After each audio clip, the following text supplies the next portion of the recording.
আপনি এখানে খুবই স্পেসিফিকলি বারবার নির্বাচনের যে রোডম্যাপটা দিয়েছেন আমরা অত্যন্ত খুশি হয়েছি। আপনার হাতে সময় আছে 6 মাস। আপনাকে চূড়ান্তভাবে আমরা কয়েকটা প্রস্তাবনা দিতে চাই। নাম্বার 1, এই 6 মাসের মধ্যে আপনি একটা আপার হ্যান্ড নেবেন। সেই আপার হ্যান্ডের চূড়ান্ত কাজ আগামী 1 সপ্তাহের মধ্যে আপনি ইন্টারিম ভেঙে দেন। ঠিক।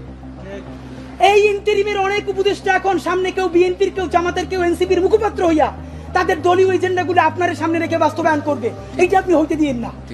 আপনি অতি জলদি যেই নির্বাচনটা উপহার দিতে চান তার জন্য ইন্টারিম ভেঙে দেন এবং অতি দ্রুত তত্ত্বাবধায়ক সরকার ঘোষণা করেন। এই ইন্টারিম ভেঙে দিয়া আপনি প্রধান হইয়া আপনি তত্ত্বাবধায়ক সরকার ঘোষণা করেন। আগামী 6 মাস মাননীয় প্রধান উপদেষ্টা, এটা অনেক অনেক বেশি ইনাফ, মোর দ্যান ইনাফ এই দেশে পাল্টাই দেওয়ার জন্য। আপনি কিছু বিপ্লবী সিদ্ধান্ত নেন। সেই বিপ্লবী সিদ্ধান্তের মধ্যে আপনি 1 নম্বরে বলেন যে এই দলই ক্ষমতায় আসবে ওয়াদা করতে হবে 72-এর সংবিধানকে বাতিল করতে হবে।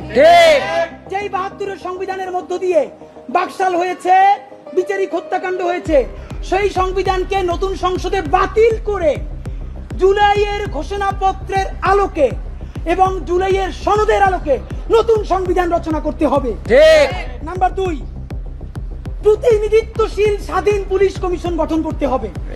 আমরা বলেছি শুধু পুলিশ কমিশন না, কারণ এই পুলিশ যদি জানে আগামীতে বিএনপি ক্ষমতায় আসবে, জামাত ক্ষমতায় আসবে, সে হোমওয়ার্ক কইরা প্রত্যেকটা কেন্দ্র দখল করে ব্যালট ভরে দিবে, কারণ সে জানে তাহলে তার পোস্টিংটা ভালো হবে।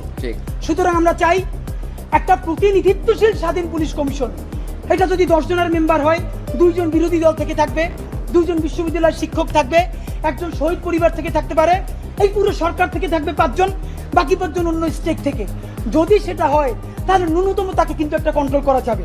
নাম্বার 2, আপনি ন্যূনতম জুডিশিয়াল রিফর্ম না করে আপনি কিসের নির্বাচন দিচ্ছেন? এই যে নির্বাচনে খুন হবে প্রচুর, সেই খুনগুলো নিয়ে তো মামলা হবে। আমরা এই যে আসিফ মাহমুদ বনাম ইশরাক হোসেনের যে ক্যাচাল, সেই ক্যাচালে দেখলাম আদালত পর্যন্ত স্বীকার করতেছে যে এই ব্যাপারে রায় দেওয়ার উপরে তার উপরে চাপ ছিল। কোনো রাজনৈতিক দল ক্ষমতায় নাই, সেই অবস্থায়ও যদি আদালত বলে যে এই রায় দেওয়া তার উপরে চাপ ছিল, যখন রাজনৈতিক দল থাকবে তখন তো চাপ লাগবে না, তখন আইন মন্ত্রণালয়ে দিয়ে লিখে পাঠাবে, সে শুধু সাইন করে দিবে। সুতরাং আপনি জুডিশিয়াল রিফর্ম কি করলেন সেই থেকে আপনাকে স্পেসিফিকলি বলতে হবে। জনপ্রশাসন সংস্কার, সব কিছুতে একমাত্র বিসিএস প্রশাসন ছড়ি ঘুরাবে তা হইতে পারে না। আপনি ক্ষমতার ডিসেন্ট্রালাইজেশন করেন, আপনি পুলিশকে একটু ভিন্ন করেন, আপনি অন্যান্য ক্যাডারগুলোকে আরেকটু এম্পাওয়ার করেন।